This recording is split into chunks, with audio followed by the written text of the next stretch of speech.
تو ایسی چیزیں زیادہ پیچھا کرتی ہیں. کثرت سے اللہ کا ذکر کریں، خصوصاً استغفار. پھر اسی طرح گھر کو تصاویر اور مجسموں سے پاک کریں، کیونکہ اس گھر میں رحمت کے فرشتے نہیں آتے جہاں تصویریں ہوں، کتا ہو. تو پھر جب رحمت کے فرشتے نہیں آتے تو شیطانوں کے لیے تو رستے کھل گئے. پھر مسنون اذکار میں خصوصاً اعوذ بکلمات اللہ التامات التی لا یجاوزہن بر ولا فاجر من شر ما خلق وذرأ وبرأ ومن شر ما ينزل من السماء وما يعرج فيها ومن شر طوارق الليل والنهار الا طارقا يطرق بخير یا رحمان. اسی طرح کے اور اذکار ہیں، تعوذات جو ہیں ایاک نستعین میں لکھے ہوئے، کہ جن دعاؤں کے ذریعے اللہ کی پناہ میں انسان پروٹیکشن میں اپنے آپ کو دیتا ہے، ان کا اہتمام کریں. پھر اسی طرح حضرت جبریل نے جو دعا نبی صلی اللہ علیہ وسلم پہ پڑھی تھی، یہی دعا اپنے ساتھی پہ، بچوں پہ، ان پہ پڑھیں جن کے اوپر کوئی ایسے اثرات نظر آئیں. بسم اللہ یبریک ومن کل داء یشفیک ومن شر حاسد اذا حسد وشر کل ذی عین. یہ بھی ایک دعا صحیح مسلم میں آتی ہے. پھر بیت الخلاء جاتے وقت ہسبینڈ وائف کا جو ریلیشن شپ ہے، اس وقت وہ مسنون دعائیں جو ہیں جن میں شیطان سے بچنے کی بات کی گئی ہے، ان کو پڑھنا ضروری ہے. پھر کچھ غذائیں ایسی ہیں کہ جن سے انسان کو شفا ہوتی ہے، کہ جادو ایک بیماری بھی ہے پھر جو روح پہ اثر کرتی ہے اور جسم پہ اثرات ہوتے ہیں. کچھ جسمانی بیماریاں ہوتی ہیں جو روح کی طرف چلی جاتی ہیں، اور کچھ روحانی جو جسم کی طرف آتی ہیں.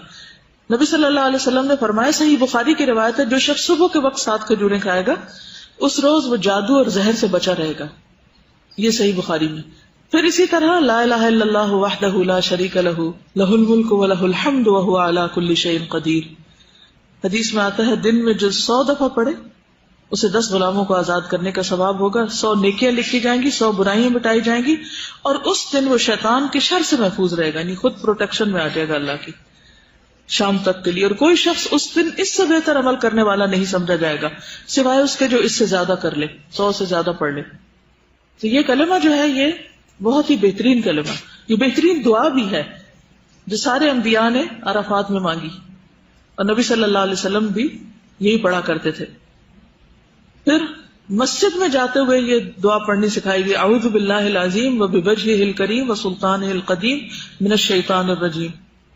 حدیث میں آتا ہے کہ انسان جب یہ پڑھ لیتا ہے تو ابلیس کہتا ہے آج یہ شخص سارے دن کے لیے مجھ سے محفوظ ہو گیا. سورۃ البقرہ پڑھنا، آپ نے فرمایا سورۃ البقرہ پڑھا کرو، اس کا پڑھنا باعث برکت ہے، اس کا چھوڑنا باعث حسرت ہے، اور اس کے پڑھنے والے پر جادوگر قدرت نہیں پا سکتے. ان کا عمل یا عملیات یا جو بھی وہ خفیہ ڈھونگ رچاتے ہیں وہ اثر نہیں کرتا. پھر معوذات پڑھنا صبح شام، خاص طور پر رات کو سوتے وقت ہاتھ پہ پڑھ کر سر اگلے حصے سے شروع کر کے جہاں تک ہاتھ جائے اپنے آپ کو، کیونکہ سوتے ہوئے انسان غافل ہوتا ہے نا، تو پھر ایک طرح سے اپنے اوپر، یہ بھی نبی صلی اللہ علیہ وسلم کا طریقہ ہے. ہمیں نہیں پتا کہ ان ہاتھوں کا اثر کیا ہوتا ہے، لیکن یہ طریقہ سکھایا گیا خود کو دم کرنے کا. عقبہ بن عامر کہتے ہیں ایک بار میں رسول اللہ صلی اللہ علیہ وسلم کے ساتھ چل رہا تھا، ہم جحفہ اور ابوا کے درمیان تھے، سفر پہ تھے کہ آندھی آئی اور سخت اندھیرا چھا گیا، دن کو اندھیرا ہو گیا. کبھی آپ کے ساتھ ایسا ہوا؟ تو رسول اللہ صلی اللہ علیہ وسلم قل اعوذ برب الفلق پڑھنے لگے. یاد رہے گا آئندہ کے لیے، کبھی ایسی کوئی اندھیری، کوئی تیز ہوائیں یا کوئی ایسی خوفناک چیز آئے تو خود بھی اور بچوں کو بھی یہی پڑھائیں. قل اعوذ برب الفلق من شر ما خلق ومن شر غاسق اذا وقب. اندھیرے کے شر سے جب وہ چھا جائے. تو ہم سمجھتے کہ اندھیرا شاید رات کو ہی آتا ہے، حالانکہ اگر دن کو بھی کسی وجہ سے اندھیرا ہو جائے تو اس میں بھی پڑھ سکتے ہیں. اور فرمانے لگے اے عقبہ، ان کی تلاوت کے ذریعے اللہ کی پناہ مانگا کرو. کسی پناہ مانگنے والے نے ان سے بڑھ کر افضل کلمات سے پناہ نہیں مانگی، یعنی پناہ لینے کے لیے یہ سب سے بہترین چیز ہے.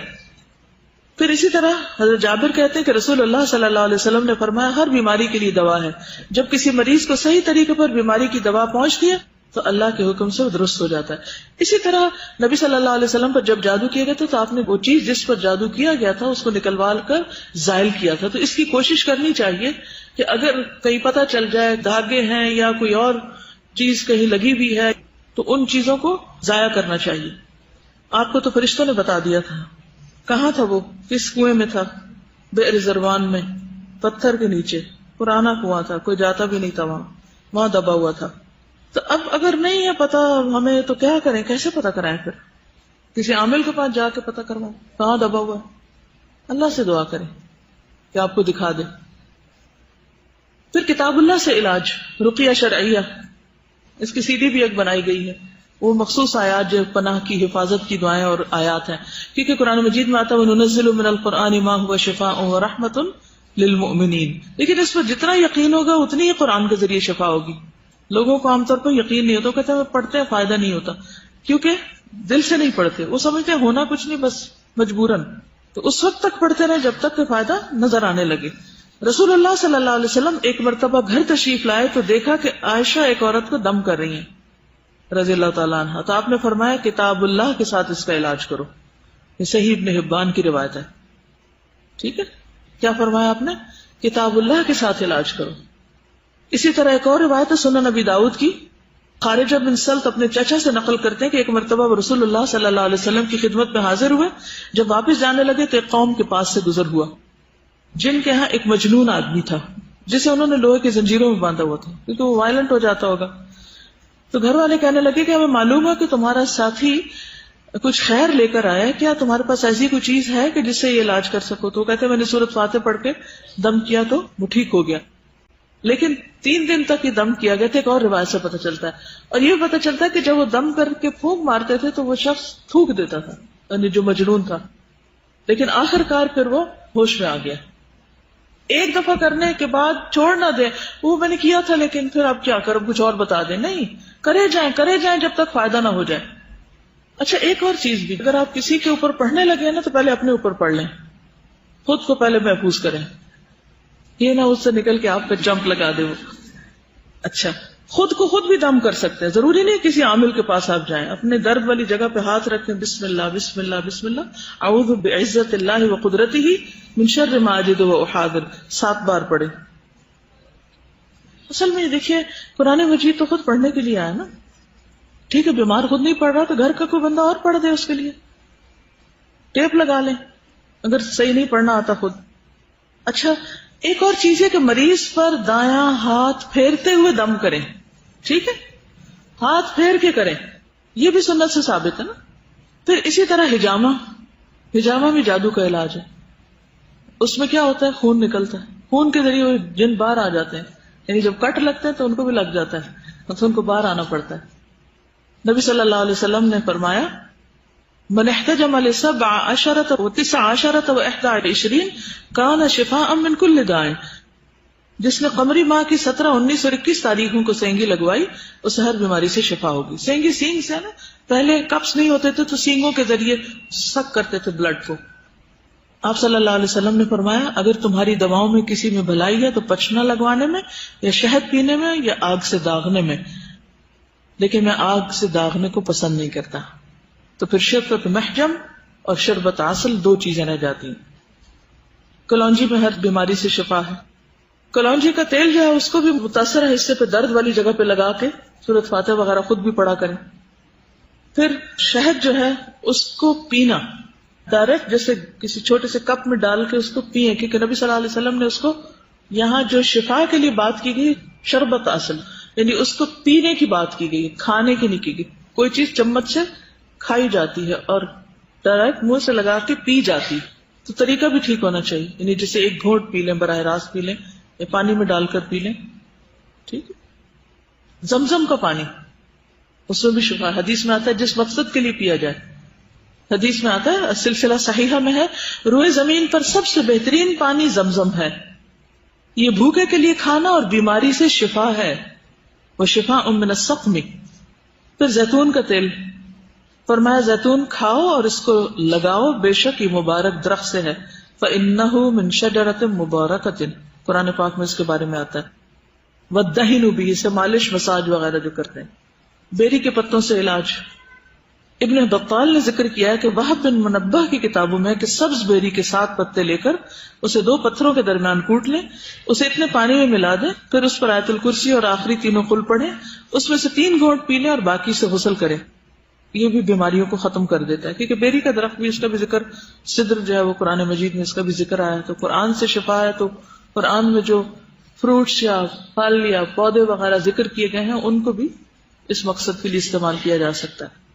لیکن جادو کا علاج جادو سے کرنے کی سخت ممانعت ہے.